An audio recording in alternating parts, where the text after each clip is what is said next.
کتابوں میں ایک واقعہ لکھا ہے، ایک نوجوان تھا شرابی قسم کا، وہ کسی نیک خاتون کے اوپر فرشتہ ہو گیا۔ جب اس کو موقع ملا تو اس نے پیغام بھیجا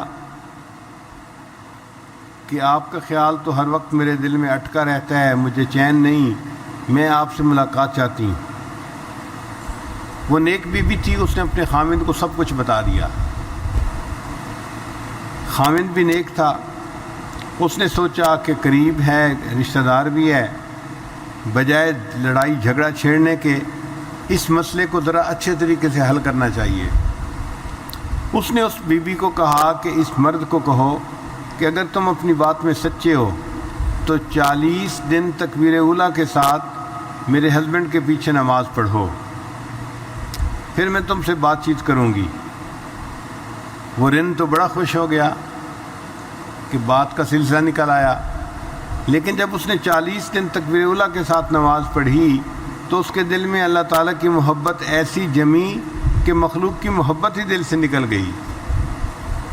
جب 40 دن کے بعد اس بیوی نے پوچھا کہ کیا مجھ سے بات چیت کرنا چاہتے ہو، تو اس نے جواب دیا کہ نہیں، جب میں تمہاری خدمت کے قابل تھا اس وقت تم نے موقع نہ دیا، اب میں خدمت کے قابل ہی نہیں رہا، میرے دل سے اللہ نے یہ خواہش ہی نکال دی ہے، اب میں تم سے بات چیت کرنے کا دل میں خواہش مند ہی نہیں ہوں۔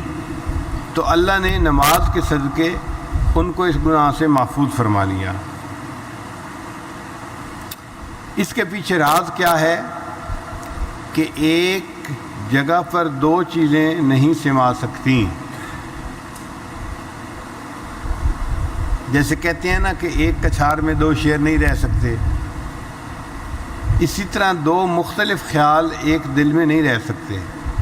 اگر ایک انسان برائی بھی کرتا ہے تو وہ برائی اس کی خواہش نفسانی کی وجہ سے ہوتی ہے، اور وہ نماز پڑھتا ہے، نیکی کرتا ہے، تو یہ نماز اس کے دل کے نور کی وجہ سے ہوتی ہے۔ اب دل کا شوق اور جذبہ زیادہ قوی ہے بنسبت خواہش نفسانی کے، تو قوی چیز جو ہے وہ کمزور کو ختم کر دیتی ہے اور انسان برائی کو چھوڑ دیتا ہے۔ سروائیول آف دی فٹیسٹ، جو زیادہ مضبوط ہوتا ہے وہ دوسرے خیال کو دل سے نکال دیتا ہے۔ جتنے شریعت کے احکام ہیں سب اللہ تعالیٰ نے زمین پر اتارے۔ نماز ایک ایسا حکم ہے کہ جس کے لیے اللہ نے اپنے پیارے حبیب صلی اللہ علیہ وسلم کو عرشوں پہ بلایا۔